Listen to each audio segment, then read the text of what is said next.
الحمد للہ رب العالمین الصلاۃ والسلام علی خاتم النبیین اما بعد اعوذ باللہ من الشیطان الرجیم بسم اللہ الرحمن الرحیم الیوم اکملت لکم دینکم واتممت علیکم نعمتی ورضیت لکم الاسلام دینا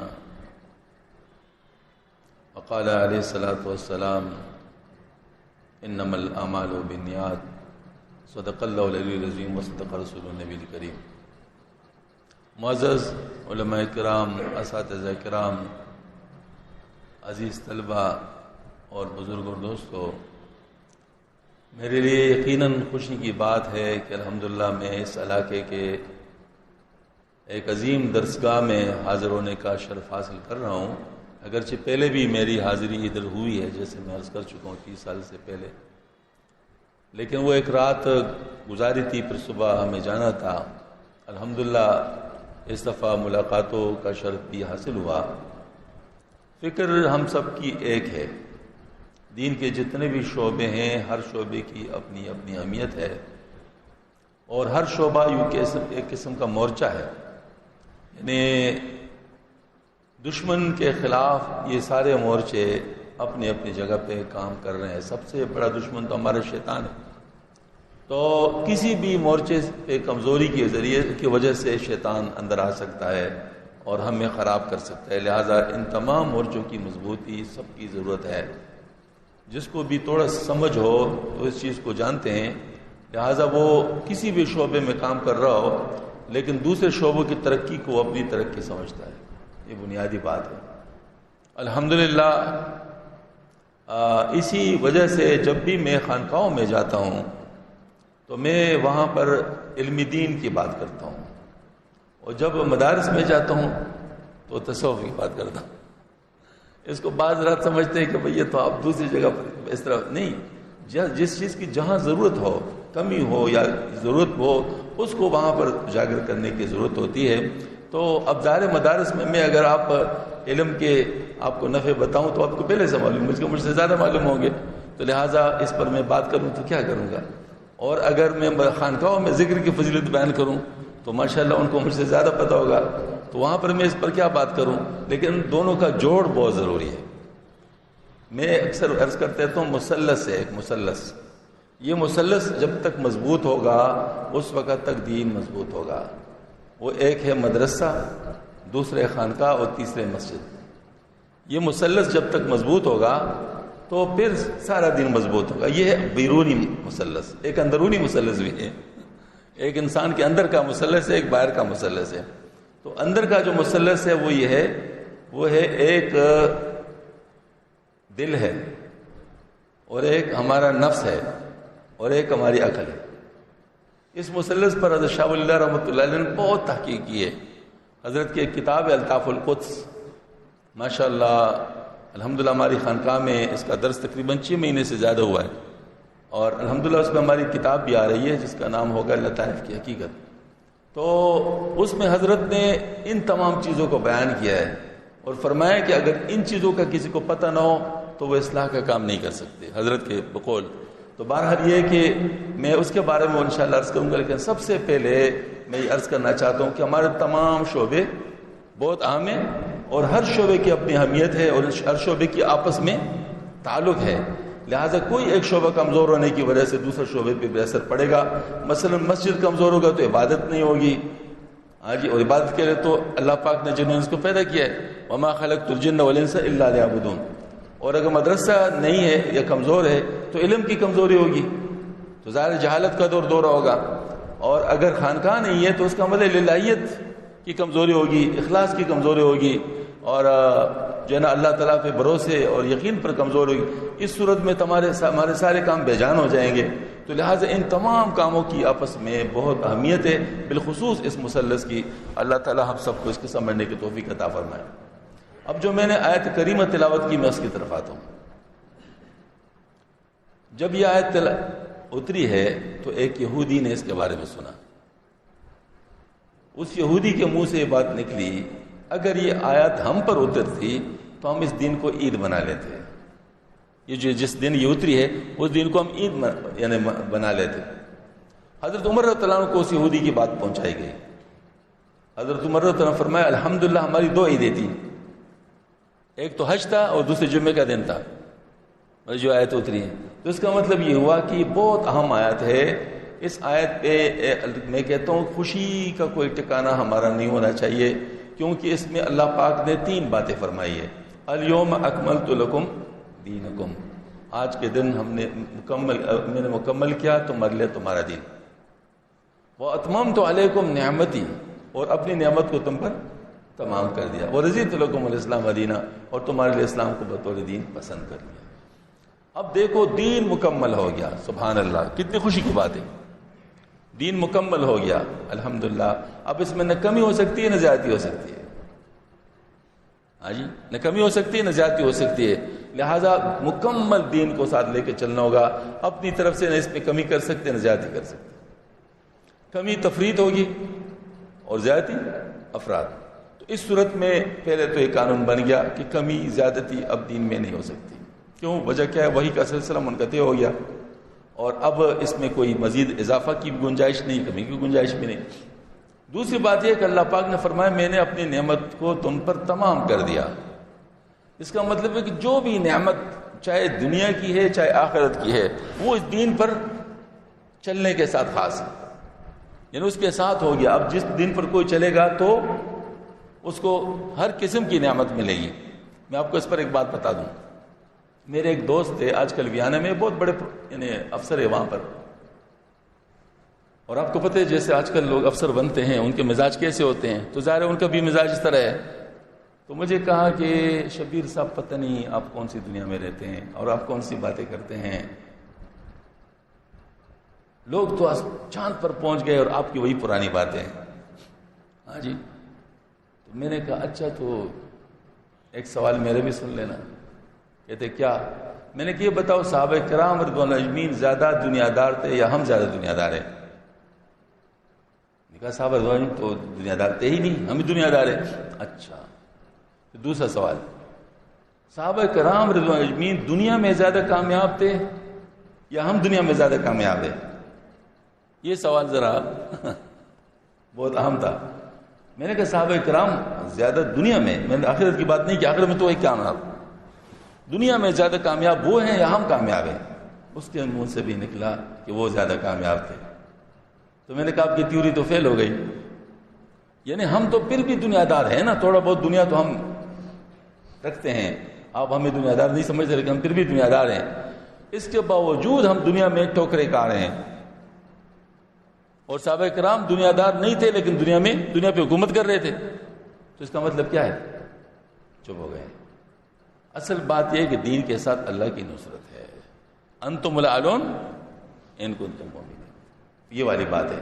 تو یہ بات ہر مسلمان کو یاد رکھنا چاہیے کہ مسلمان کو اس وقت ترقی ہو سکتی ہے، مسلمان کو اس وقت یعنی حاکمیت اعلیٰ حاصل ہو سکتی ہے، مطلب پورے زمین کے اوپر بطور خلیفہ، کہ جب وہ واقعی خلیفہ بن جائے، اللہ تعالیٰ کا خلیفہ بن جائے، اللہ تعالیٰ کے احکامات کو نافذ کر لے، اور اللہ تعالیٰ کے دین کو نافذ کرنا سب سے اولین ذمہ داری وہ مان لے۔ تو بہرحال یہ ہے کہ یہ والی بات کہ انسان کو ہمیں خیال میں رکھنا چاہیے کہ دین پر چلنے میں ہماری کامیابی ہے، دین پر چلنے میں ہر نعمت ہمیں ملے گی، اس کے بغیر نہیں ملے گی۔ تیسری بات یہ کہ صرف اسلام ہی واحد دین ہے۔ اب وَرَضِيتُ لَكُمُ الْإِسْلَامَ دِينًا، صرف اسلام ہی واحد دین ہے، اس کے علاوہ اور کوئی دین ایسا نہیں ہے جس پر اللہ تعالیٰ راضی ہو۔ اب یہ 3 باتیں جب ہمیں پتہ چل گئی تو دیکھو دین کہاں سے آیا ہے اور کیسے آیا ہے۔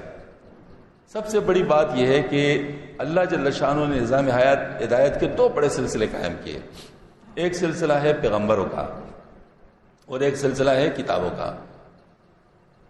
پیغمبروں کا سلسلہ آپ صلی اللہ علیہ وسلم پر ختم ہوا اور کتابوں کا سلسلہ قرآن پر ختم ہوا۔ قرآن میں اب اس امت کے لیے جو بھی قرآن ماننے والے ہیں قیامت تک ہدایت کا نظام موجود ہے قرآن، اور آپ صلی اللہ علیہ وسلم چونکہ آخری نبی ہے لہٰذا آپ صلی اللہ علیہ وسلم کی پیغمبری اب مسلسل چل رہی ہے، آپ صلی اللہ علیہ وسلم ہی کا طریقہ میں چلنے میں کامیابی ہے۔ یہ 2 باتیں ہم نے دیکھ لی، تو اس کا مطلب دین سراسر قرآن اور سنت میں آ گیا۔ قرآن اور سنت میں آ گیا. لہٰذا جب بھی ہم کوئی دین کی بات طے کریں گے تو اس کے لیے ہم قرآن و سنت کی طرف رجوع کریں گے. یہ ہمیں معلوم ہو گیا. اب آپ صلی اللہ علیہ وسلم جو دین لے کے آئے ہیں وہ ہمیں 3 طریقوں سے ملا ہے. امت کو 3 طریقوں سے ملا ہے. ایک عام صحابہ کرام رضوان مجمعین اور رضی اللہ تعالی عنہ، اور دوسرے جو ہے نا وہ اہل بیت طہار رضی اللہ تعالی عنہ، اور تیسرا امہات المومنین رضی اللہ تعالی. یہ 3 جو ہے نا ہمارے پاس سلسلے یہ آپ صلی اللہ علیہ وسلم سے چلے ہیں. ان میں سے ہر ایک کی اپنی افادیت ہے. بعض امور صرف صحابہ کو پتہ تھے، بعض امور صرف اہل بیت کو پتہ تھے، اور بعض امور صرف امہات المومنین کو پتہ تھے. اس وجہ سے جنہوں نے تینوں کو لیا ان نے پورا دین لیا، اور جن نے ان میں سے کسی کو لیا اور کسی کو نہیں لیا اس نے ناقص دین لیا، اور جنہوں نے کسی کا انکار کر لیا اس نے کچھ بھی نہیں لیا. چاہے وہ ایک طرف کے ہے چاہے وہ دوسرے طرف کے ہے، چاہے وہ صحابہ کے انکاری ہے ان نے بھی کچھ نہیں لیا، چاہے وہ اہل بیت کے انکاری ہے ان نے بھی کچھ نہیں لیا، چاہے وہ امہات المومنین کے انکاری ہے ان نے بھی کچھ نہیں لیا. بات سمجھ میں آ گئی نا؟ بات پورا دین ان سب کو یعنی جس کو کہتے ہیں سب سے لینے میں ہے اور اس کو ماننے میں ہے، ورنہ پھر یہ ہے کہ خسارہ ہی خسارہ ہے. اب یہ والی بات ہو گئی. اب دین ہم تک پہنچا ان تینوں کے ذریعے سے. یہ تینوں کے ذریعے سے کیسے پہنچا؟ ظاہر ہے ان صحابہ کرام یا صحابیات رضوان علیہ عنہ نے جو دیکھا آپ صلی اللہ علیہ وسلم کو کرتے ہوئے وہ بھی نوٹ ہوا، اور جو آپ صلی اللہ علیہ وسلم نے فرمایا وہ بھی نوٹ ہو گیا. فرمانے میں کرنے کا بھی ہے، منع کرنے کا بھی ہے، اور جو چیزیں آپ صلی اللہ علیہ وسلم کے سامنے ہوئی اور آپ صلی اللہ علیہ وسلم نے دیکھا ان کو منع فرمایا یہ بھی نوٹ ہوا، اور ان کو منع نہیں کیا وہ بھی نوٹ ہوا. اور یہ مختلف وقتوں میں ہوا ہے، اور پھر ان کو محدثین نے محفوظ کر لیا.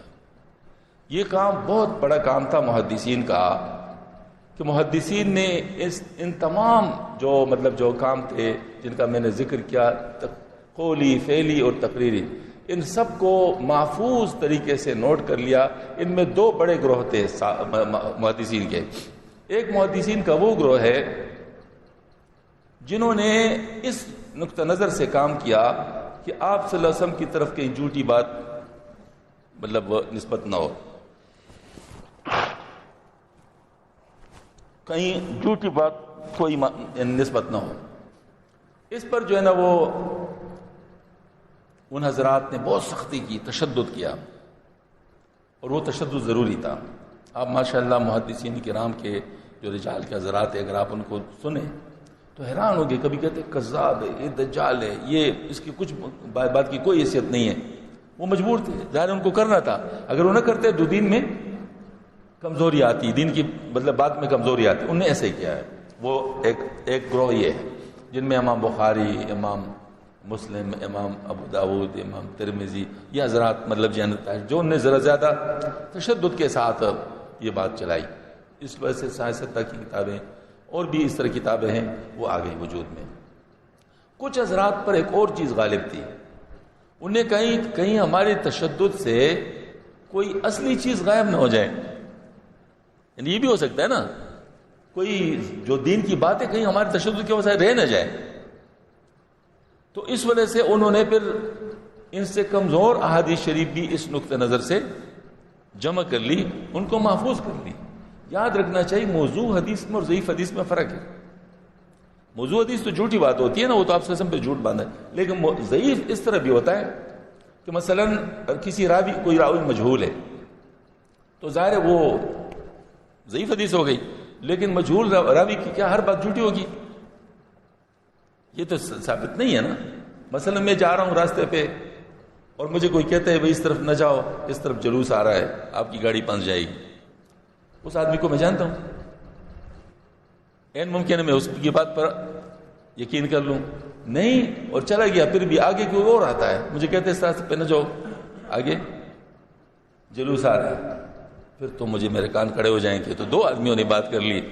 پھر اس کے بعد اگر تیسرے نے بھی کہہ دیا پھر تو مجھے گاڑی موڑنی پڑے گی کہ بھئی یہ تو معاملہ واقعی کچھ ایسے ہی لگ رہا ہے، حالانکہ کسی کو میں نہیں جانتا. تو محدثین نے اصول بنا دیا کہ اگر ضعیف حدیث مختلف طرق سے آ جائے تو اس کی قوت نصیب ہو جاتی ہے، مطلب قوت مل جاتی ہے، پھر ان کے اوپر یعنی عمل کیا جا سکتا ہے مختلف چیزوں میں. اور یہ تو کم از کم متواتر ہے کہ ضعیف حدیث پر مطلب فضیلت کے فضائل میں جو ہے عمل کیا جاتا ہے، لہٰذا اس سے فائدہ ہوا. بعض لوگ آج کل کہتے ہیں وہ جی اس پہ ضعیف حدیث جمع ہے. خدا کے بندے، جو صحیح حدیثوں سے بات ثابت ہے، اگر ضعیف حدیث بھی اس کے ساتھ شامل ہو جائے تو چیز ختم تو نہیں ہو جائے گی، وہ تو صرف اس کے مزید اس کے لیے ہے تائید کے لیے، ورنہ وہ چیز ختم تو نہیں ہو جائے گی. آپ اس کی بلکہ میں کہتا ہوں جیسے ذکر ہے، ذکر کے بارے میں بعض لوگ کہتے ہیں جی اس میں ضعیف روایتیں جمع کی گئی. میں کہتا ہوں فذکرونی اذکرکم واشکروا لی ولا تکفرون. ضعیف ہے. واذکروا اللہ ذکرا کثیرا وسبحوہ بکرۃ واصیلا. ضعیف ہے. ان فی خلق السماوات والارض واختلاف الليل والنهار لآیات لأولی الالباب الذین یذکرون اللہ قیاما وقعودا وعلی جنوبہم. ضعیف ہے. ظاہر تو قرآن پاک کی آیت مبارکہ ہے، عقل سے کام لینا چاہیے کہ جس چیز کا اللہ پاک نے اتنی شدت کے ساتھ جو ہے نا مطلب جو ہے نا وہ کرنے کا وہ فرمایا ہے، تو وہ تو ٹھیک ہے، اس کو فرض و واجب نہیں قرار دیا، وہ بعض موقع پر ہے، لیکن یہ باتیں کم از کم انسان کو اشارے سے سمجھنا چاہیے نا کہ مشارہ کیا ہے. بلکہ ایک روایت میں حدیث شریف میں آتا ہے کہ جو ذکر کرتے ہو جو نہیں کرتا وہ ایسا ہے جیسے مردہ، زندہ اور مردہ. جو ذکر کرتے ہو نہیں کرتے ہو ایسے جیسے زندہ اور مردہ. اب جو زندہ جس کو کہا جاتا ہے ذکر کرنے والوں کو، اور نہ کرنے والوں کو مردہ کہا جاتا ہے، اس کی کتنی ضرورت ہوگی. میں اگر آپ سے پوچھتا ہوں کیا 5 منٹ کے لیے کون مرنا چاہتا ہے؟ 5 منٹ میں کوئی مر سکتا ہے؟ ظاہر کوئی کسی 1 منٹ کے لیے بھی نہیں مر سکتا. تو اس وجہ سے ذکر سے انسان کو 1 منٹ بھی غافل نہیں ہو رہے. یک لحظہ غافل ازا شاہ نباشی، شاید کہ نگاہ کنت آگاہ نباشی. ایک لحظہ بھی اللہ تعالیٰ کے ذکر سے غافل نہیں ہونا چاہیے. این ممکن ہے ہماری طرف کرم کی نظر کر رہا اور ہمیں پتہ نہ ہو، ہم اس سے غافل ہو. ہاں جی. تو مقصد میرے یہ ہے کہ یہ ساری باتیں کیا ہے، ذرا سمجھ کے ساتھ تعلق رکھتی ہے. تو یہ جو دین کی جو سمجھ ہوتی ہے نا، دین کی سمجھ، اس کے بارے میں حدیث شریف موجود ہے نا کہ جس کے ساتھ اللہ تعالیٰ بلائی کا ارادہ فرمانا چاہتا ہے اس کو دین کی سمجھ عطا فرما لیتے. دین کی سمجھ، اس کو کیا کہتے ہیں دین کی سمجھ کو؟ یہ اس بات. تو جو دین کے سمجھدار لوگ ہیں ان کو کیا کہا؟ وہ کہا ہے کرام. ایک بات میں آپ کو ایک بات عرض کروں، صحابہ کرام انہوں نے سبحان اللہ جیسے آپ صلی اللہ علیہ وسلم کو کرتے دیکھا سنا اس طریقے سے ساری بات بتا دی. اس میں کچھ ایسے حضرات بھی تھے جو ہر وقت کے حاضر باش تھے، کچھ ایسے حضرات بھی تھے جو کبھی کبھی آتے تھے، اور بعض نے غالباً صرف 1 دفعہ ہی زیارت کی ہوگی. تو اب ظاہر ہر ایک کا تو ایک مقام نہیں بنتا، ہر ایک کا اپنا اس کے لحاظ سے مقام بنتا ہے. کوئی بالکل پہلے صف میں کھڑا ہوتا تھا، کوئی اخیر میں ہوتا تھا، کوئی چھوٹا بچہ ہوتا تھا، کوئی بڑا مطلب فقیہ صحابی ہوتا تھا. اب ہر ایک کی اپنی اپنی بات ہوتی تھی. تو اب یہ کہ صحابہ کرام نے تو جیسے انہوں نے دیکھا سنا وہ سارا مطلب بیان کر لیا، حدیث شریف میں آ گیا. اب یہ والی باتیں، یہ جتنے بھی باتیں ہیں یہ احادیث کہلاتی ہیں. حدیث کس کو کہتے ہیں؟ ہاں جی، میں حدیث رسول کی بات نہیں کرتا ہوں، حدیث کی بات کرتا ہوں. بات کو کہتے ہیں مطلب یہ کہ یہ باتیں ہیں، یہ اخبارات ہیں. مطلب یہ کہ آپ کو پتہ چلتا ہے کہ آپ صلی اللہ علیہ وسلم نے کیا کیا. اب یہ ان اخبارات، ان سے پھر کیا ہوتا ہے، ان سے پھر وہ سنت کا ادراک کرنا ہوتا ہے کہ سنت کون سی ہے. یہ سنت نہیں ہے. سنت وہ ہے جیسے مثال کے طور پر آپ باہر چلے جائیں مدرسے سے اور لڑائی ہو گئی اور اس میں کوئی مارا گیا، کسی نے مارا. اب کئی لوگ کھڑے ہیں وہاں پر، کچھ 50-60 کھڑے ہیں، اور جس سے بھی آپ پوچھتے ہیں وہ کوئی الگ سٹوری بتا رہے، مطلب جس نے دیکھا تو اس کے حساب سے اس نے بتا لیا. یہ سب اخبارات ہیں. معاملہ جب عدالت میں جائے گا تو عدالت والے کیا کریں گے؟ ان سارے اخبارات کو سنیں گے، جو بھی ان کو ملا، پھر ان پہ جرح بھی ہوگی، پھر جو قرائن ہیں ان سے بھی مطلب اندازہ لگائیں گے، اخیر میں نتیجے نکالیں کہ کون سا خبر صحیح ہے. کون سا خبر صحیح ہے، اس کا درجہ کیا بنتا ہے، اس کے حساب سے وہ حکم لگائیں گے، اس پر وہ فیصلہ کریں گے۔ اب یہ جو جج ہے نا، یہ اگرچہ تھرڈ پرسن مطلب باہر کا آدمی ہے، لیکن ان اخبارات کے بنیاد پر وہ حکم جو لگا رہا ہے، اس کا حکم لگانا بہت ہی زیادہ اہم ہے۔ تو اس طریقے سے یہ جو محدثین نے احادیث شریفہ جمع کی، جمع ہونا تو بہت ضروری تھا، کیونکہ اس کے بغیر تو دین پہنچ نہیں سکتا تھا، لیکن اس کے بعد سارے احادیث شریفہ کا معیار ایک جیسا نہیں ہے، نمبر ایک، پھر راویوں کا معیار ایک جیسا نہیں ہے، نمبر دو، پھر اس کے بعد مطلب یہ ہے کہ کن حالات میں ہوا ہے، وہ ہر ایک کا اپنا اپنا ہے۔ اب ایسے تمام چیزوں میں پھر غور و فکر کرنا اور اس سے کوئی نتیجہ نکالنا اور سنت کا تعین کرنا، یہ فقہا کا کام ہے۔ لہٰذا جو فقہا کو نہیں مانتے وہ سنت تک کیسے پہنچیں گے؟ سارے سنت تک تو نہیں، حدیث شریف تک تو پہنچ گئے، لیکن سنت تک تو نہیں پہنچے نا۔ اور حکم کس عمل کس چیز پر ہے؟ حدیث پر، سنت پر۔ یہی تو غلط فہمی ہے، بہت سارے لوگ سمجھتے ہیں کہ ہم حدیث شریف پر عمل کرتے ہیں، حدیث شریف پر عمل نہیں، عمل سنت پر ہے، عمل سنت پر ہے۔ تو جب یہ والی بات سمجھ رہے تو فقہا کا مطلب جو مقام ہے وہ لازم ہو گیا، وہ کہاں ہوں گے۔ اب ایک بہت اہم نقطہ ہے جو کہ میرے خیال میں بیان کرنا چاہیے، بہت ضروری ہے۔ صحابہ کرام میں بھی اختلاف ہوا ہے مسائل پر۔ میں نے کچھ کام کیا تھا میراث پر، فام المیراث مدلل، تو اس میں اللہ تعالیٰ نے مجھے کچھ چیزیں اللہ تعالیٰ نے الحمدللہ دکھائیں۔ وہ یہ کہ صحابہ کرام نے کس طرح اختلاف کیا، یعنی وہ چیزیں اس میں جو آئیں، پھر فقہا نے اس سے کیسے استنباط کیا، وہ ساری چیزیں اس میں آئیں، تو پتہ چلا کہ ہر فقیہ کا اپنا ایک اصول ہے، اور اس اصول کے بنیاد پر وہ کام کرتا ہے، اور اس کی وجہ سے فرق آتا ہے۔ مثلا امام حنیفہ رحمۃ اللہ علیہ کا اصول یہ تھا میراث کے مسئلوں میں کہ یہ شیخین کی قول کو لیتے ہیں زیادہ تر، یعنی جو حضرت ابوبکر صدیق رضی اللہ عنہ، عمر رضی اللہ عنہ، ان کی طرف اس میں زیادہ جاتے ہیں۔ اور حضرت امام شافعی اور امام مالک رحمۃ اللہ علیہ یہ حضرت زید بن ثابت رضی اللہ عنہ کی قول کی طرف زیادہ جاتے ہیں، اور حضرت امام بن حنبل رحمۃ اللہ علیہ عبداللہ بن مسعود رضی اللہ عنہ کی قول کی طرف جاتے ہیں۔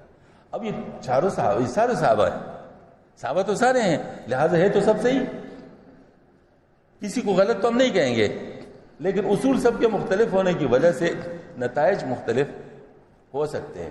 تو اس میں یہ ہوتا ہے کہ جن چیزوں میں صحابہ کا اختلاف نہیں تھا وہ پوری کے پوری ویسے کے ویسے امت میں اترائی، لہٰذا اس کے اندر کوئی اختلاف تو نہیں ہے۔ اختلاف اس وقت آتے جب صحابہ میں اختلاف آ گیا۔ اب صحابہ میں جب اختلاف آ گیا تو وہ اختلاف نیچے جو اترا تو امت میں بھی اختلاف آیا۔ تو جیسے میں نے عرض کیا، جیسے ان حضرات نے اپنے اپنے اصول بنائے ہیں اس کے مطابق اختلاف تو آئے گا۔ اب وہ جو اختلاف اس میں آیا ہے تو اس میں اس لیے نہیں کہ انہوں نے اپنی رائے بیان کی ہے، بلکہ انہوں نے تحقیق بیان کی ہے، اپنی تحقیق بیان کی کہ اصل میں ہوا کیا ہے، یعنی آپ صلی اللہ علیہ وسلم کے قول کا مطلب کیا تھا۔ تو اصل میں آپ صلی اللہ علیہ وسلم کے قول تک پہنچنے کی ہی سب کی نیت تھی، اور اس سے استنباط کرنا سب کی نیت تھی۔ اس میں اجتہادی طور پر جو فرق آیا، اجتہادی طور پر اس میں پھر یہ والی بات ہے کہ اجتہادی طور پر جس کا قول صحیح ہے، صواب ہے، ان کو 2 اجر، اور جن کا اس کے مقابلے میں ہے ان کو 1 اجر۔ لہٰذا نقصان میں تو کوئی نہیں ہے، لہٰذا کوئی مطلب امام حنیفہ رحمۃ اللہ کی بہت سارے مسائل میں 2 ہوں گے، بہت میں 1 ہوگا، امام شافعی رحمۃ اللہ کا بھی ایسا ہوگا، امام مالک رحمۃ اللہ کا بھی ایسا ہوگا، یعنی ہر ایک کا اپنے اپنے طور پر ایسی بات ہوگی، اور اس طریقے سے دین ہم تک پہنچائے۔ اگر کوئی یہ دعویٰ کرتا ہے کہ میں آپ صلی اللہ علیہ وسلم کی دین کو لیتا ہوں، وہ ان چیزوں سے اپنے آپ کو بچا کر بات کر لے۔ کیا آپ صلی اللہ علیہ وسلم نے براہ راست سنا ہے؟ کیا آپ صلی اللہ علیہ وسلم کی بات ان کو بغیر ان چیزوں کے پہنچی ہے؟ کیا جو یہ بات کہہ رہے ہیں اس پہ وہ یقین کر سکتے ہیں کہ بالکل یہی بات تھی؟ دیکھو میں آپ کو بتاتا ہوں، امام مالک رحمۃ اللہ علیہ بہت بڑے امام گزرے ہیں، امام صاحب رحمۃ اللہ علیہ کو ہارون رشید نے کہا کہ میرا دل چاہتا ہے کہ آپ کے فقہ کو میں پورے مملکت پہ رائج کر لوں، پورے مملکت پہ رائج کر لوں، آپ کا کیا خیال ہے؟ اب یہ حضرات تھے نا، امام حضرات، یہ متقی بھی بہت تھے، ڈرنے والے تھے، تو ڈر گئے امام مالک رحمۃ اللہ علیہ۔ انہوں نے کہا نہیں ایسا نہ کرے، ایسا نہ کرے۔ کیونکہ صحابہ کرام اپنے اپنی جگہوں پہ پہنچ گئے مختلف علاقوں میں، وہ لوگوں نے ان سے دین سیکھ لیا اور انہوں نے اس کو اپنے طور پر اپنا لیا۔ اب اگر آپ اس میں کریں گے تو کہیں میری طرف سے زیادتی نہ ہو جائے، لہٰذا نہیں، آپ اس طرح نہ کریں، ہر ایک کو اپنے اپنی بات پر عمل کرنے دیں۔ یہ امام مالک رحمۃ اللہ علیہ کا یہ ڈرنے والی بات تھی۔ یہ جو امام حنیفہ رحمۃ اللہ علیہ نے فرمایا ہے کہ اگر آپ میرے قول کو کسی ضعیف کسی مطلب صحیح حدیث کے خلاف دیکھیں تو اس کو دیوار پہ مارے، تو اس کو لوگ مذاق بنا لیتے ہیں۔ مذاق نہیں ہے، حضرت نے بالکل ایسا کیا ہے۔ مقصد یہ کہ اپنے شاگردوں کو کہا۔ کس کو کہا؟ شاگردوں کو۔ شاگردوں نے تو کیا ہے نا، کیا اختلاف نہیں کیا؟ صاحبین نے اختلاف نہیں کیا؟ بہت زبردست اختلاف کیا ہے۔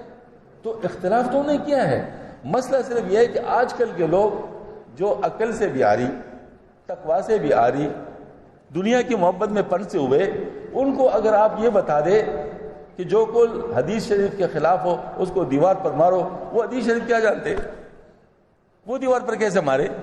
ان کو تو اختیار حاصل نہیں، وہ تو اس قابل ہی نہیں، تو ان کو تو یہ بات نہیں ہے۔ ہاں، جو اہل حق ہے اور اس وقت جو تھے، جو سامنے جو سارے آلات تھے، وہ ایسا ہو گیا۔ پھر میں آپ کو ایک بات بتاؤں، یہ دیکھو نا، جتنے بھی ہمارے اکابر گزرے ہیں انہوں نے اپنی اپنی رائے ضرور ان کی تھی، لیکن اللہ پاک کا ایک تکوینی نظام ہے۔ وہ تکوینی نظام سامنے آ گیا کہ بہت سارے امام تھے اس وقت، صرف 4 نہیں تھے، لیکن ان میں سے بعض کے شاگرد اتنے زیادہ قوی تھے، اتنے زیادہ انہوں نے اخذ کر لیا اور اس کو آگے پہنچا دیا، اور پھر آگے سلسلہ بھی ان کا چل پڑا، تو ان کا فقہ محفوظ ہو گیا، باقی حضرات کا فقہ محفوظ نہیں ہوا، تو ایک تکوینی طور پر ہو گیا۔ تو اب یہ والی بات ہم نہیں کہتے کہ صرف یہ 4 امام تھے، امام اور بھی تھے، لیکن اللہ تعالیٰ نے ان 4 کو محفوظ کر دیا۔ اور اب دنیا میں اگر آپ دیکھیں تو سبحان اللہ 50% کے لگ بھگ حناف ہے، اس کے بعد پھر شوافی ہے، اس کے بعد پھر مالکی ہے، جو غیر مقلد ہو تو بہت تھوڑے، اگر آپ دیکھیں تو کتنے لوگ ہوں گے؟ ہاں، دنیا کے اندر سارے، اب یہ سارے کے سارے، آخر سواد اعظم بھی تو ایک بات ہوتی ہے، یعنی جو مطلب اکثریت ہے وہ مقلد ہے، غیر مقلد ہے، امت کی جو اکثریت ہے وہ مقلد ہے، اور ان میں بڑے بڑے اولیاء ہیں۔ اب دیکھو حضرت مجد الثانی رحمۃ اللہ علیہ یہ حنفی ہے، لیکن خواجہ محی الدین چشتی اجمیری رحمۃ اللہ شافعی ہے، حضرت شیخ عبد القادر جیلانی رحمۃ اللہ علیہ اور شیخ شہاب الدین سہروردی رحمۃ اللہ علیہ یہ حنبلی ہیں۔ ہاں جی، اس طرح بڑے بڑے بزرگ مالکی کوئی ہوں گے، تو اس کا مطلب یہ ہے کہ جتنے بڑے بڑے اولیاء ان سب کے اندر آئے ہیں، تو آخر جن کو اللہ پاک نے جتنے مقامات عطا فرمائے اس کے اتباع کے ساتھ، تو آخر اس میں کچھ ہے نا۔ تو یہ میں آپ کو بتاؤں کہ شاہ ولی اللہ رحمۃ اللہ علیہ اتنے بڑے عالم حدیث کے کہ میرے خیال میں اس ہندوستان اور پاکستان میں کوئی شخص ایسا نہیں ہوگا جو حدیث پڑھاتا ہو اور اس کے سند میں ان کا نام نہ ہو۔ یہ شاہ ولی اللہ رحمۃ اللہ علیہ، شاہ ولی اللہ رحمۃ اللہ خود فرماتے ہیں کہ میرا کچھ رجحان اس طرف ہو گیا تھا کچھ باتوں میں، ہاں، تو اس پر فرمایا آپ صلی اللہ علیہ وسلم نے مجھے منع فرمایا اور فرمایا کہ 4 کے اندر، ان کے اندر رہو۔ تو اس کا مطلب یہ ہے کہ یہ جو بات ہے، یہ 4 کو اللہ تعالیٰ نے جو محفوظ کر دیا ہے، اس کے اندر اللہ تعالیٰ کی حکمت ہے۔ باقی میں آپ کو بتاؤں کہ جو بھی یہ کہتا ہے کہ یہ محمدی نہیں، ہم محمدی ہیں، تو پھر یہ اپنی روایت آپ صلی اللہ علیہ وسلم سے ثابت کر لیں۔ اگر ان کی روایت آپ صلی اللہ علیہ وسلم کی بغیر ان کی ہے تو ثابت کر لیں، ان کی ذمہ ہے۔ تو بات یہ ہے کہ جو بھی اس طریقے سے آئے گا ان میں سے تو کوئی نہ کوئی ہو، اس طرح ہوگا، طریقہ کار اس طرح ہے۔ جو لوگ براہ راست ہے، تو میں آپ کو ایک اور بات بتاؤں، یاد رکھیے جس طرح اماموں میں اختلاف جائز ہے اور موجود ہے، تو اگر کوئی اہل حق جو 4 اماموں کی پیروی نہیں کرتا اور پھر بھی حق پر رہ سکتا ہے اور رہتا ہے اور تقویٰ ان کو حاصل ہے، تو ان کو بھی لوگوں نے منع نہیں کیا۔ آخری داؤد غزنوی رحمۃ اللہ علیہ جو کابر ہمارے گزرے، انہوں نے بھی ماشاءاللہ شیخ احمد لاہور رحمۃ اللہ علیہ ان کے ساتھ جو ہے نا مطلب بہت اچھے تعلقات تھے، تو وہ الحق تھے۔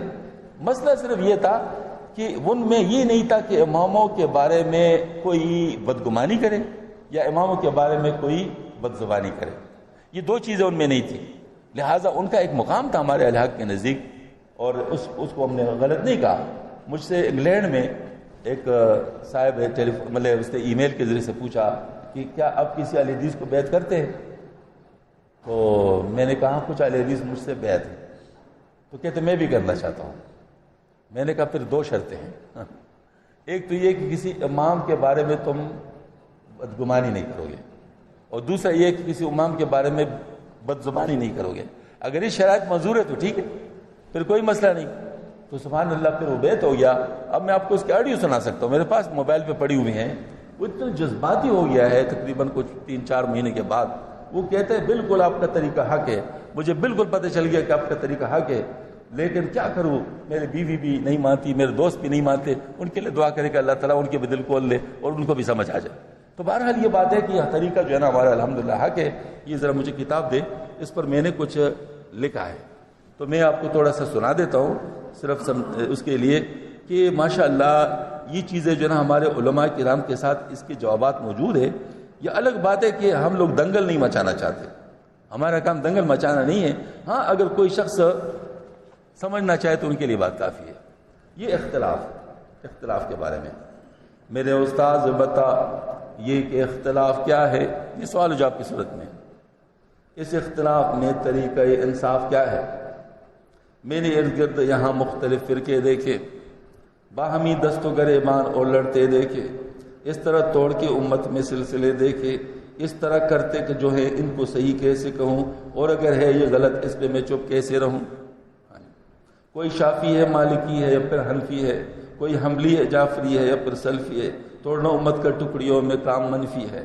ان میں کوئی بھی محمد کا پیروکار نہیں، محمدی کہلوانے کو جو تیار نہیں۔ یہی باتیں کرتے ہیں لوگ۔ اچھا، جس طرح ایک خدا ہے اور قرآن بھی ہے ایک کعبہ ہے اور رسول آخر زمان بھی ہے ایک، دیکھ لے ہم ذرا آیا کہ مسلمان بھی ایک، تفرقے کو تو کرتے خدا پسند نہیں، تو کیوں یہ سارا اختلاف بھی ہو بند نہیں۔ اچھا، ابھی جواب استاد دیتا ہے، میرے بیٹے تیرا جذبہ ہے یقیناً بہتر، لیکن اس میں کلا نہیں ابھی حق تجھ پر، جو کہ مرنے کو جلاتا نہیں کوئی بستر، مخالفت اور اختلاف کا فرق جان لینا، اس میں جو حق کو سمجھتے ہوئے وہ مان لینا۔ وہ بلائی ہے جو دین کی فقاہت ہے، یہی ہے خیر اسی میں عوام کو راحت ہے، سمجھ کی ان کو بغیر اس کی کہاں طاقت ہے، کوئی تو ان کے لیے سادہ طریقے ڈھونڈے، عمل کے واسطے کچھ سادہ سے نسخے ڈھونڈے۔ عام لوگ کیسے عمل کرے؟ عام لوگ تو نہ اتنے حدیثوں کو جانتے ہیں، نہ قرآن کی ساری آیتوں کو جانتے ہیں، ان کے لیے تو سادہ طریقے چاہیے، اسی کو فقہ کہتے ہیں۔ یہی تو فقہ ہے دین پر عمل کے نسخہ جات، سمجھ سکے عوام کیسے صرف نصوص کی بات، جو مانے اس کو نہیں دن کو کہے شاید رات، یہ نسخہ جات جو ہے کیسے ترتیب پائے، تو اس کے واسطے مجتہد کی ضرورت جانے۔ ہم کو ہے حکم صحابہ کی پیروی کرنا، جن پہ اجماع صحابہ ہو تو وہی کرنا، جب اختلاف ہو تو پھر اپنی تسلی کرنا کہ کس کے پیچھے چلے، کس سے ہو معذور عمل، بجے کہ ہم کیسے اس سے جو ہے اپنے نفس کا دجل۔ بات سمجھ میں آ رہی ہے؟ کیا ہم یہ بوجھ اپنے ناتواں کندھوں پہ رکھے، یا جو ہے دور فتن اس کے استادوں پہ رکھے، یا پھر قرون اولیٰ کے ہم اماموں پہ رکھے، جو تھے فقیہ متقی شب بیدار بھی تھے، دور قربت میں حقیقت سے خبردار بھی تھے۔ حنفی شافی اور مالکی محمدی ہی ہے، ابن حنبل کے حنبلی محمدی ہی ہے، سارے تقلید کے داعی محمدی ہی ہے، رائے سنت کے سمجھنے کا صحابہ واسطہ، تو صحابہ کے طریقے کا فقہا واسطہ۔ مطلب آپ کو آپ سے سم کا طریقہ صحابہ سے ملے گا، مان علیہ و صحابی، اور صحابہ کا طریقہ آپ کو کہاں سے ملے گا؟ فقہا سے ملے گا۔ رائے سن، اچھا، جو قرآن سے ثابت تو بات ختم ہوئی، جس میں دلیل ہو سنت تو بات ختم ہوئے، جس پہ اجماع ہو حجت تو بات ختم ہوئی، جو صحابہ میں کوئی بات اختلافی رہے تو اجتہاد اس پر اس کا علاج شافی رہے، جو اجتہاد میں خطا ہو ملے پھر بھی ثواب، اور دگنا ہو یہ جب اجتہاد ہو با ثواب، جو صرف خود کو کہے ٹھیک یہ دعوی خراب، جو صرف خود کو کہے ٹھیک یہ دعوی خراب۔ اس طرح مسلک حنفی و مالکی سب ٹھیک، ساتھ پھر مسلک شافی و حنبلی سب ٹھیک۔ جان لو کس طرح غلط ہے تشدد کی راہ، جو خوارج تھے صحابہ کے بنے تھے بدخواہ، بس صرف خود کو ہی کہتے تھے ٹھیک، وہ ہرگاہ اپنے اعمال میں شدت دی دین پر نہ رہے، تیر چوٹے کمان سے اس طرح نکل ہو گئے۔ حدیث شریف ہے نا خوارج کے بارے میں کہ دین سے ایسے نکل جائیں گے جیسے کہ تیر شکار سے نکلتا ہے۔ اب اگر کام ہو کوئی ایک صحابی کا عمل اور ہو دوسرے صحابی سے کوئی دوسرا نقل، اس میں پھر جانے کوئی کیسے کون سا ہے اصل۔ اب اگر کہہ دو صحابہ کا اختلاف ہے، ٹھیک دونوں میرے نزدیک ہے، انصاف ہے، یہ انصاف تو یہ ہے۔ ہاں مگر ممکن تو ہے ایک کے پیچھے چلنا، ہاں ادب یہ ہے کہ دوسروں کو بھی ہے ٹھیک کہنا، کہ صحابہ کو غلط کہنے سے جو ہے ڈرنا، یہ خطرناک فیصلہ کیوں نہ امام کرے، وہ اس قابل ہے احتیاط سے کلام کرے، ہاں جی وہی کر سکتا ہے۔ بس ایک امام کا اگر کول صحابی لے لے اور کسی دوسرے صحابی کا بھی کوئی لے لے، کیا غلط ہے، کوئی تحقیق جو ان کی لے لے تو یقیناً ایمام میں اختلاف ہوگا، لیکن ہر ایک کا ٹھیک ہو نہیں انصاف ہوگا۔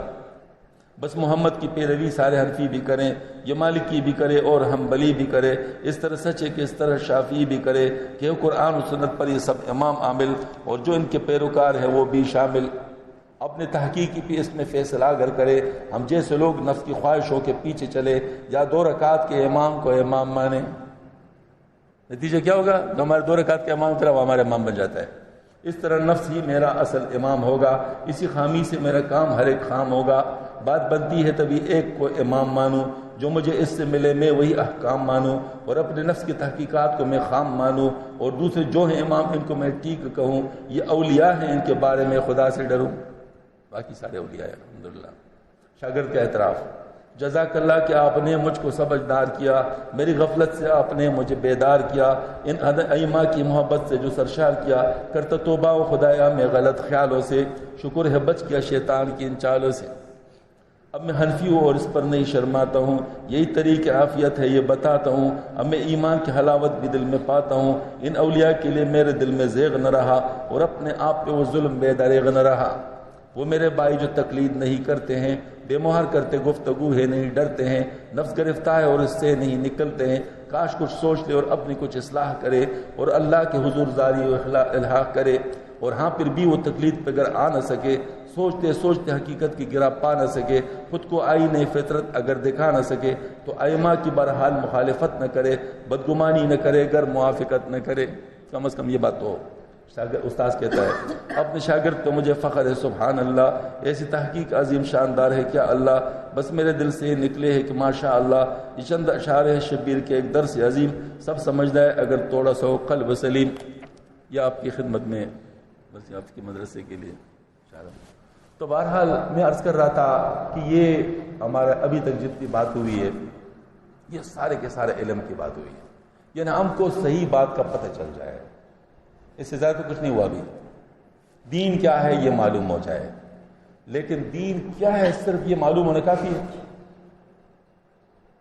صرف یہ معلوم ہونا کافی ہے؟ میری بات نہیں سمجھیں؟ ہاں کیا کرنا ہے؟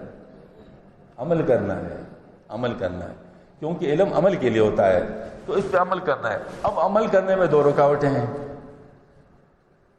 دونوں قرآن سے ثابت ہے، دونوں حدیث سے ثابت ہے۔ 2 رکاوٹیں، ایک کیا ہے؟ ایک شیطان ہے اور دوسرا نفس۔ دیکھو فرماتے ہیں کہ ہر انسان کے ساتھ شیطان اس کا پیدا ہوتا ہے، ہاں جی، اور یہ بھی ہے کہ ہر انسان کا نفس فطرتاً نفس امارہ ہوتا ہے، ابتدا میں نفس امارہ ہوتا ہے۔ اس نفس امارہ کو نفس مطمئنہ میں بدلنا ہر ایک کا اپنا کام ہے، کہ ہر ایک کا اپنا کام ہے، اس کو کرنا پڑے گا، نہیں کرنا پڑے گا تو نفس امارہ اس کو خراب کرے گا، نفس امارہ کا کام ہی خرابی کی طرف جانا۔ لہٰذا اب اس نفس امارہ کو نفس مطمئنہ میں کیسے تبدیل کیا جائے؟ ایک بات، شیطان سے کیسے بچا جائے؟ اب شیطان جو وار کرتے ہیں وہ کیسے کرتے ہیں وہ بھی سمجھاتا ہوں۔ شیطان کا وار یہ ہوتا ہے دل پر، حدیث شریف میں آتا ہے نا کہ وہ بیٹا ہوتا ہے اور انتظار کرتا ہے، جس وقت وہ انسان ذکر سے غافل ہوتا ہے تو اس وقت دل میں وساوس کا سون ڈال دیتا ہے۔ اب یہ جو بات ہے تو اب یہ ہے کہ دل کو بچانا ہے اور نفس کو منوانا ہے۔ شیطان کیا کرتا ہے؟ شیطان مطلب 2 چینلز ہے دل میں، ایک ہے شیطانی چینل جس کو وسوسہ کہتے ہیں، اور ایک الہامی چینل رحمان کا جس کو ہم لوگ عام طور پر ضمیر کہتے ہیں۔ یہ دونوں چیزیں دل میں۔ اب یہ دونوں چیزیں جو آتی ہیں تو جس وقت ایک انسان، حدیث شریف میں آتا ہے کہ جو کوئی انسان نیکی کرتا ہے تو اس کے لیے دوسرے نیکی کا راستہ کھل جاتا ہے، یہ اس کا فوری اجر ہے۔ اور جو کوئی گناہ کرتا ہے تو اس کے لیے فوراً دوسرا گناہ آسان ہو جاتا ہے، یہ اس کا فوری اجر ہے۔ اب جب یہ والی بات ہے تو میں آپ کو ایک تمثیلی نقشہ بند دکھانا چاہتا ہوں۔ مثلا یہ چینل ہے دو، یہ دونوں 50% کھلے ہیں فطرتاً، یعنی اللہ پاک نے دونوں میں انصاف کیا ہے۔ شیطانی چینل بھی 50% ہے اور رحمانی چینل بھی 50% ہے۔ اب اس قانون کے مطابق اگر میں شیطانی چینل کی بات مانتا ہوں تو شیطانی چینل مزید کھلے گا، اس کے مطابق رحمانی چینل کمزور ہوگا۔ مثلا یہ 51% ہو گیا، یہ 50% ہو گیا، پھر یہ 52% ہو گیا، 48% ہو گیا، یہ 53% ہو گیا، یہ 47% ہو گیا۔ اس طرح ہوتے ہوتے ہوتے ہوتے یہ جو شیطانی چینل ہے 100% ہو جائے اور جو رحمانی چینل ہے بالکل 0% ہو جائے، نتیجہ کیا ہوگا؟ اب اس شخص پر ہدایت کے دروازے بند ہو گئے۔ ختم اللہ علی قلوبہم ولا سمعہم ولا ابصارہم غشاوۃ ولہم عذاب عظیم۔ اور یہ بھی ہے وَلَهُمْ آذان لا يسمعون بها وَلَهُمْ آذان لا، اس سے پہلے ہے وَلَهُمْ أَعْيُنٌ لَا يُبْصِرُونَ بِهَا وَلَهُمْ آذان لا يسمعون بها وَلَهُمْ قُلُوبٌ لا يفقهون بها۔ ٹھیک ہے نا؟ اب یہ دیکھیں نا، اس میں مطلب یہ ہوا کہ ایسے لوگ ہیں جو جن کی آنکھیں ظاہری ہیں لیکن وہ حقیقت ان کو نظر نہیں آ رہی، جن کے کان ہیں لیکن حقیقت وہ نہیں سن سکتے، جن کے دل موجود ہے لیکن ان کی سمجھ کی پوزیشن میں نہیں ہے۔ بس پتہ چلا کہ یہ جو حالت ہے یہ اس حالت میں جن کے بارے میں قرآن نے بتایا۔ دوسری صورت دیکھیں، ایک شخص ہے وہ دل کی بات جو رحمانی چینل اس کی بات مانتا ہے، شیطانی کی نہیں مانتا۔ تو اب جو رحمانی چینل کی مانتا ہے اس صورت میں وہ رحمانی چینل 51% ہو جائے گا اور یہ 49 ہو جائے گا، پھر یہ 52 پہ 48، پھر یہ 53 پہ 47، اس طرح ہوتے ہوتے رحمانی چینل 100% کھل جائے گا اور شیطانی چینل بالکل بند ہو جائے گا۔ ایسا ہے نا؟ ہو سکتا ہے، ان کے بارے میں قرآن میں موجود ہے۔ جس وقت شیطان نے کہا کہ میں دائیں سے آؤں گا، بائیں سے آؤں گا، آگے سے آؤں گا، پیچھے سے آؤں گا، ان کے راستے میں بیٹھ جاؤں گا، ان کو تجھ تک نہیں پہنچنے دوں گا، تو ان میں بہت کم کو شکر گزار پائے گا، الا عبادک المخلصین۔ اللہ پاک نے فرمایا ہو گئی بات، جو میرے ہیں ان کو تو گمراہ نہیں کر سکتا۔ وہ کون لوگ ہیں؟ وہ یہی لوگ ہیں جن کو شیطان گمراہ نہیں کر سکتا، شیطان کا بس ان میں نہیں چلتا۔ بس پتہ چلا کہ دل کی اصلاح، آپ صلی اللہ علیہ وسلم نے بھی فرمایا کہ انسان کے جسم کے اندر گوشت کا ایک لوتڑا ہے، اگر ٹھیک ہو جائے تو سارا جسم ٹھیک ہو، اگر خراب ہو جائے تو سارا جسم خراب ہو جائے۔ آگاہ ہو جاؤ کہ وہ دل ہے، یہ پتہ چل گیا۔ اب قرآن پاک میں ہے سورہ شمس میں آتا ہے 7 قسمیں اللہ پاک نے کہی ہیں، آخر میں فرماتے ہیں فَأَلْهَمَا فُجُورَ وَتَقْوَاهَا، اور اس پہ فرماتے قَدْ أَفْلَحَ مَنْ زَكَّاهَا وَقَدْ خَابَ مَنْ دَسَّاهَا۔ اچھا اب اس میں دیکھ لیں، ذرا غور کریں۔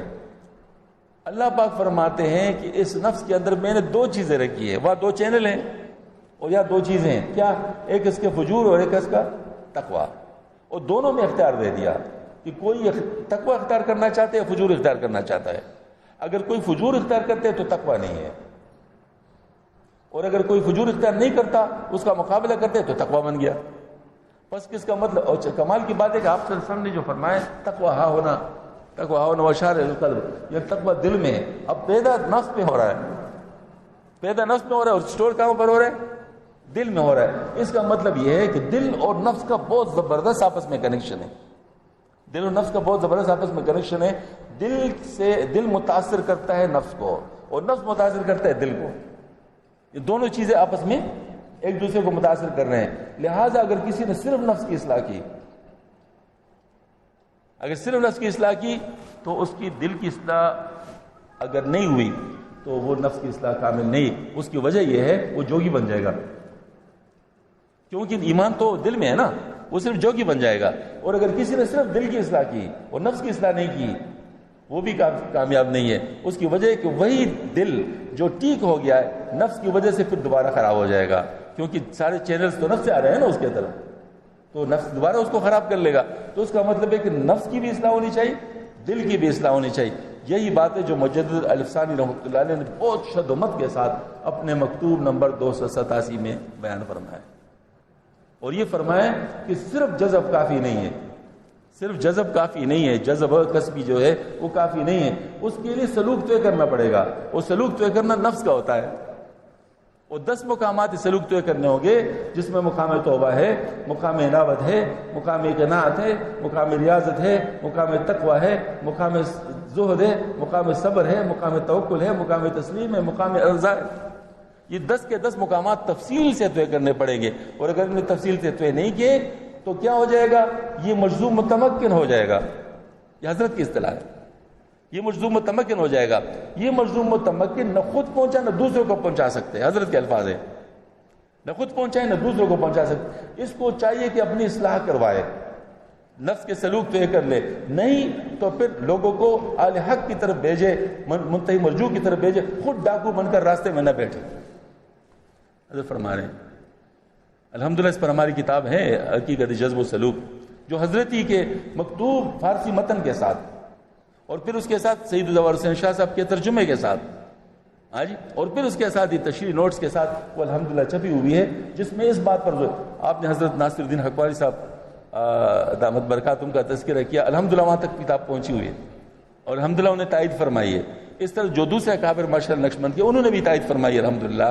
جو ہمارے مولانا شمس الرحمان صاحب، مولانا عبدالغفور مدنی صاحب رحمۃ اللہ کے جو ان کے ہے، تو یہ میں آپ کو بتاؤں اس مسئلے میں کمزوری تھی، اس مسئلے میں کمزوری تھی. اور حضرت مجدد صاحب نے رحمۃ اللہ علیہ نے یہ جو مکتوب شریف لکھا تھا، اس میں بالکل ابتدا میں میاں غلام محمد صاحب اپنے بھائی کو لکھا ہے کہ میں جانتا ہوں، میں دیکھ رہا ہوں کہ لوگ جذب و سلوک کے درمیان گڑبڑ کر رہے ہیں. میرا دل چاہتا ہے کہ میں اس کے بارے میں صحیح بات کر لوں، تو میں آپ کو یہ خط لکھ رہا ہوں. اور پھر جو ہے نا حضرت نے تفصیل کے ساتھ یہ بات فرمائی ہے. تقریباً 29 صفحات کا مکتوب شریف ہے. تو اس کا مطلب یہ ہوا کہ اس مسئلے میں ہم لوگوں کو یہ بات رکھنا چاہیے، صرف دل کا سلوک تو ہو جائے کام نہیں ہے. میرے ساتھ خود ایسا ہوا ہے، میں اعتکاف میں بیٹھا ہوا تھا اور لوگ مل رہے تھے خلوت میں، تو ایک عالم آئے، ایک عالم تشریف لائے اور میرے پاس آ کر رو پڑے خلوت میں، اور پھر فرمایا شاہ صاحب میں کیا کروں، میں نے نقشبندی سلوک سارا طے کر دیا، لیکن حال یہ ہے کہ میں نے رمضان شریف میں اپنے گھر میں کیبل لگوا دیا، اب میں مزید کیا کروں. خود رو رہا ہے، میں نے رمضان شریف میں اپنے گھر میں کیبل، اب مزید کیا کروں. یقین جانے میرے پیروں سے جان نکل گئی. میں نے کہا یا اللہ اتنا مشکل سوال، یہ تو مجھے نہیں آتا اس کا جواب. تو دل میں اللہ پاک سے دعا کی، اللہ اس کا جواب بھیج دے، مجھے اس کا جواب نہیں آتا، کیونکہ میں کیا کروں، اب مزید کیا کرے وہ. اس پر جو ہے نا اللہ پاک نے دل میں بات بھیج دی. اور اس وقت آپ حیران ہوں گے کہ میں نے حضرت مجدد صاحب کی مکتوب شریف نہیں پڑھی تھی، لیکن اس وقت اللہ پاک نے دل پر یہ بات بھیجی کہ تو نے صرف نفس کا سلوک صرف دل کا سلوک کیا، نفس کا سلوک ابھی تو نہیں کیا. اگر تو نفس کا سلوک کرنا چاہے پھر کبھی کسی وقت آ جاؤ. آپ اندازہ کر لیں، یہ اس وقت کی بات ہے جب میں نے حضرت کی مکتوب شریف نہیں پڑھی تھی. اس کے بعد جب میں نے ایک شیخ سے، مطلب جو نقشبندی حضرات کے تھے، ان سے میں نے جب فون کیا تو وہ حیران ہو گیا، کہتے آپ نے کہاں سے یہ جواب ڈھونڈ لیا، یہ تو ہم اس پہ ڈسکس کر رہے تھے آپس میں، ہمیں جواب نہیں مل رہا تھا، آپ نے کہاں سے ڈھونڈ لیا. میں نے کہا بس اللہ پاک نے بھیج دیا. اس کے بعد الحمدللہ جو مکتوب شریف آ گیا سامنے، وہ تو بات بالکل کل کے سامنے آ گئی. تو مقصود میرا یہ ہے، دیکھو بھائیو، سب سے پہلے علم دین صحیح حاصل ہونا چاہیے، جس کے لیے ہم سبحان اللہ صحابہ کرام کے، اور پھر محدثین کرام کے، فقہاء کرام کے، علماء کرام کے، ائمہ کرام کے، سب کے زیادہ مشکور ہے، سب کے مشکور ہے. ان کے بغیر یہ کام نہیں ہو سکتا تھا. اور دوسری طرف اس علم پر عمل کرنا ہے. اس علم پر عمل کرنے کے لیے ہم صوفیہ کرام کے محتاج ہیں. یہ شعبہ اللہ تعالیٰ نے ان کو دیا ہوا ہے. اب اگر کوئی صوفی اپنے آپ کو علم دین سے مستغنی سمجھتا ہے، وہ صوفی نہیں ہے، وہ صوفی نہیں، وہ جاہل ہے. اس کو کیا پتہ تصوف کیا ہے، اس کو تصوف کا پتہ چلے گا تو علم دین سے، تو لہٰذا وہ جاہل ہے، جہالت پہ لا رہا ہے. اور دوسری طرف اگر کوئی عالم سمجھتا ہے کہ میں صرف علم کے ذریعے سے سارا کچھ کر سکتا ہوں، یہ بھی عملاً ممکن نہیں ہے. وجہ کیا ہے؟ عملاً آپ کو اپنے نفس کے خلاف کام کرنا پڑے گا، نفس کی اصلاح کرنی پڑے گی، اپنے دل کی اصلاح کرنی پڑے گی، اپنے عقل کی اصلاح کرنی پڑے گی. اور جن لوگوں نے باتیں لکھی ہے وہ علماء تھے. حضرت مجدد ثانی رحمۃ اللہ بھی عالم تھے، حضرت شاہ ولی اللہ رحمۃ اللہ علیہ بھی عالم تھے، حضرت تھانوی رحمۃ اللہ علیہ بھی عالم تھے. یہ سارے حضرات علماء تھے. حضرت شیخ الحدیث رحمۃ اللہ علیہ عالم تھے. یہ سب حضرات ان لوگوں نے جو باتیں لکھی اپنے علمی تحقیقات کے روشنی میں لکھی ہے. لہٰذا ان چیزوں سے ہم لوگ اپنے آپ کو مستغنی نہیں سمجھ سکتے. یہ بات میں آپ سے عرض کروں، دیکھیں 1400 سال پہلے ذرا تھوڑا سا نقشے پہ مطلب جو ہے نا وہ نظر ڈالیں. اگر کوئی بڑا آدمی آپ کو دین کا کام کرتے ہوئے بغیر تصوف کے نظر آئے تو مجھے بتا دینا، ابھی تک مجھے تو نہیں ملا. اگر کسی کو ملا ہو تو مجھے بتا دے. کوئی بڑا آدمی جس نے دین کا کام کیا ہو، چاہے وہ سیاست کے میدان میں کیا ہے، چاہے وہ درس و تدریس کے میدان میں کام کیا ہے، چاہے دعوت و تبلیغ کے میدان میں کام کیا ہے، چاہے وہ جہاد کے میدان میں کام کیا ہے، چاہے وہ کسی بھی دین شعبے میں کام کیا ہے، مجھے کوئی ایسا بتا دو جو اس کے بغیر ہو. یہ نہیں ہو سکتا. مطلب یہ ہے کہ تعلیم و تربیت سب کے لیے ضروری ہے. تعلیم علم ہے اور تربیت اپنے نفس اور اپنے قلب اور اپنے عقل کی اصلاح ہے. میں اس لیے یہ بات عرض کرتا ہوں کہ ماشاءاللہ میں اپنوں میں بیٹھا ہوں اور اپنوں سے ہر ایک بات کی جا سکتی ہے. اس وقت ہم فتنے کے دور میں، فتنوں کے دور میں، اور یہ ہمارے موبائل جو جیب میں پڑا ہوا ہے نا، یہ فتنوں کا بہت بڑا مشین ہے. اس وقت دنیا جہاں میں کوئی فتنہ اگر کریٹ ہوگا نا، وہ اگلے دن بلکہ اگلے گھنٹے میرے جیب پر آ سکتا ہے اور میں اس کا نظر ہو سکتا ہوں. تو یہ جو ہے نا اپنے آپ کو ہوشیار رکھنا پڑے گا. ہمارے الحمدللہ ہم نے اپنے ساتھیوں کے علماء کرام کا ایک گروپ بنایا ہوا ہے، تحقیق علماء کرام کا. جب بھی کوئی مسئلہ پیش آتا ہے ہم صرف پہلے ان کو بھیج دیتے ہیں، کہتے ہیں اس پہ تحقیق کرو کہ بات صحیح ہے یا غلط ہے. آج بھی ایک مسئلہ آیا تھا، میں نے ان کو بھیج دیا، مطلب اس پہ تحقیق کرو کہ یہ بات صحیح ہے یا غلط ہے. اس کی وجہ ہے کہ آج کل فتنے کا دور ہے. اپنے آپ کو بچانا ہے، اور ساتھ ساتھ یہ بات ہے کہ عملی طور پر ہم نے اپنی اصلاح کرنی ہے. اور ایک بات اور بشارت کے طور پہ کرتا ہوں، ماشاءاللہ علمی حضرات موجود ہیں. حضرت تھانوی رحمۃ اللہ علیہ کا ارشاد مبارک ہے کہ علماء کو بہت جلدی نسبت منتقل ہوتی ہے. تو کسی نے پوچھا کہ حضرت کیوں؟ فرمایا جو 8-10 سال وہ علم دین حاصل کرنے کی محنت کرتے ہیں، اس کے لیے مجاہدے کرتے ہیں، کیا یہ مجاہدے اس راستے میں استعمال نہیں ہو گئے؟ وہ سارے کا سارے اس میں استعمال ہو جائیں گے نا. لہٰذا ان کو بہت جلدی نسبت منتقل ہو جاتی ہے. اب شیطان کا کام کیا ہے؟ شیطان ان کو مستغنی بنائے گا، کہ تمہیں تو ضرورت ہی نہیں ہے. حالانکہ یہ بات تو نہیں. مجھے بتاؤ کون سا حضرت تھانوی رحمۃ اللہ علیہ، حضرت مولانا نانوتوی رحمۃ اللہ علیہ، حضرت جو ہے نا وہ مولانا شیخ احمد گنگوئی رحمۃ اللہ علیہ، یہ علم کے پہاڑ تھے، علم کے پہاڑ ہے. لیکن یہ علم کے پہاڑ کس کے پاس گئے اپنی تربیت کے لیے؟ حضرت حاجی امداد الرحمٰن اجرمی کی رحمت، جو کہ باقاعدہ عالم نہیں ہے، یعنی اصطلاحی عالم نہیں ہے، لیکن گئے ان کے پاس. اور یہی سوال مولانا نانوتوی رحمۃ اللہ علیہ سے کیا گیا ہے. ان سے پوچھا گیا کہ حضرت حاجی صاحب کے پاس آپ کیوں گئے؟ آپ تو خود عالم تھے، آپ کو کیا لینے کے لیے حضرت کے پاس گئے؟ حضرت کا جواب سنو. حضرت کا جواب بہت عاشقانہ تھا. پر میں ہاں ہم عالم تھے، ہمیں پتہ تھا سنترا بھی ہوتا ہے، مالٹا بھی ہوتا ہے، ککڑی بھی ہوتا ہے، یہ بھی ہوتا ہے، وہ بھی ہوتا ہے. کوئی نہیں تھا. حاجی صاحب کے پاس گئے، حاجی صاحب کے پاس ساری چیزیں موجود تھی، نام اس کو نہیں آتے تھے، نام ہمیں آتے تھے، چیزیں ان کے پاس نہیں. تو ہمیں وہ چیزیں ملی، وہ دے رہے تھے اور ہم سمجھ رہے تھے یہ تو فلاں چیز ہے، یہ تو فلاں چیز ہے. آپ اس پر ہنس پڑیں گے اور سمجھے کہ مبالغہ، یہ بالکل مبالغہ نہیں، 100% صحیح کلام ہے. اب میں ثابت کرتا ہوں، اور وہ یہ ہے، دیکھو صبر کا لفظ حدیث میں موجود ہے، قرآن میں موجود ہے. صبر کے اوپر ایک بڑا علامہ ہو جو کتاب لکھے اور اس میں صبر نہ ہو،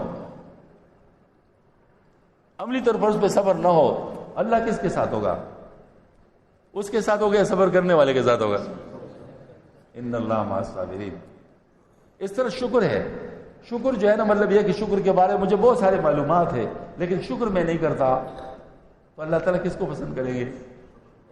شکر کرنے والوں کو. اس طرح اخلاص کو لے لو، یہ وہی چیزیں تھی نا جو حضرت نے فرمایا ہمیں معلوم تھی ساری چیزیں. آپ ریاض الصالحین اٹھا دیں، ساری چیزوں کی روایت آپ کو پتہ چل جائے گی. صبر یہ ہے، شکر یہ ہے، اور یہ ہے، اور یہ ساری چیزوں کی تفصیلات ہوگی. لیکن کیا صرف جاننے سے وہ چیز حاصل ہو گئی؟